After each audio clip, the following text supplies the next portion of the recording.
Years ago, my mother had read somewhere that eating black-eyed peas at midnight on New Year's Eve would give you luck throughout the coming year. So for a long time, every December 31st, I found myself eating black-eyed peas, hoping for a prosperous new year. I then tried to carry this tradition on to my in-laws. No one there liked the peas, so they weren't willing to taste the peas and swap that taste for good luck. On a recent visit, though, to my sister-in-law's, she was anxious to share a new recipe that she had found starring these little wonders. It was a great recipe, it was healthy, and had a wonderful, wonderful taste. I've been cooking now for a long time, and I'm always open to a new recipe, one that tastes good, one that's relatively healthy, and uses good ingredients. And this recipe particularly fit the bill. So today I would like to share with you some of the history about black-eyed peas, how they became known for their good fortune, and their goodness, as well as that special recipe which is called Texas Caviar. I actually thought this was a unique recipe until I went online one day and I found that there were many variations to be had.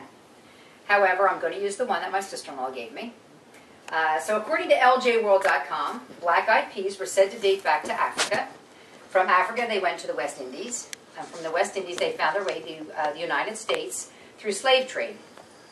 During the Civil War, the Southern soldiers, the Union soldiers marched through the South, and they burned all the crops. They were burning like the cotton crops, the tomato crops, the potato crops.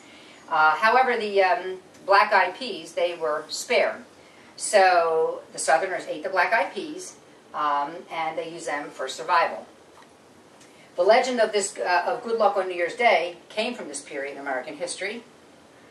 And as the Southerns migrated throughout the United States, so did the legend of the black-eyed peas.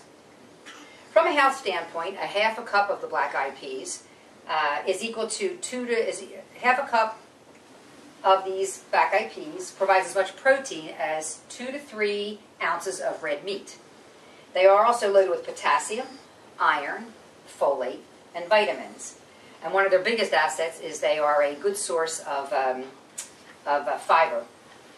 So now that I have discussed some of the tradition and composition, I would like to take you to my recipe. First, you need to gather your ingredients. You need to have 2 14-ounce cans of black-eyed peas. You need 1 small can of shoe peg corn. You need to have 1 tomato chopped fine. You need to have 1 red pepper chopped, 4 to 5 scallions chopped, and the recipe calls actually for 1 clove of garlic. However, I use like 3 to 4 only because I like the garlic in my food. So then what you want to do is you want to I actually drain, you're supposed to drain and rinse the black-eyed peas.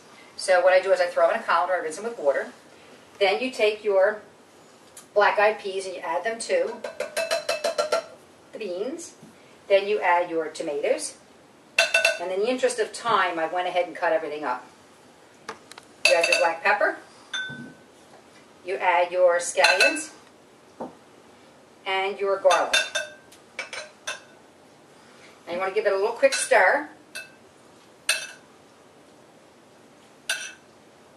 And then what you want to do is you have an 8-ounce bottle of Italian dressing, which you want to shake. Then you're going to add the entire 8-ounce bottle to your mixture here.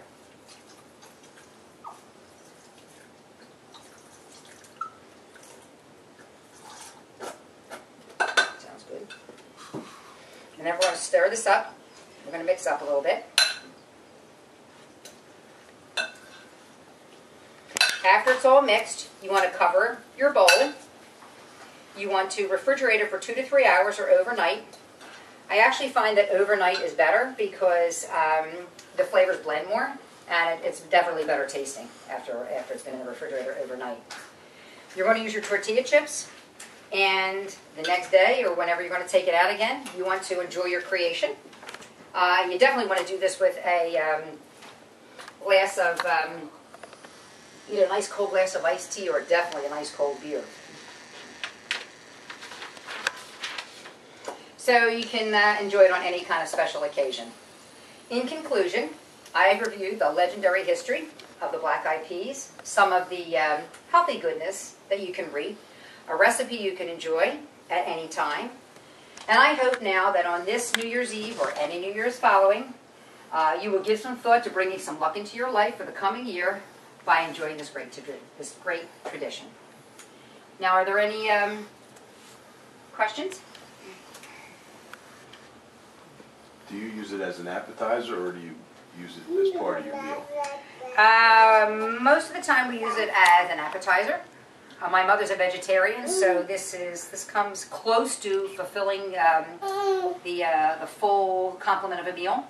And but you can do whatever you want to do with it. Yes.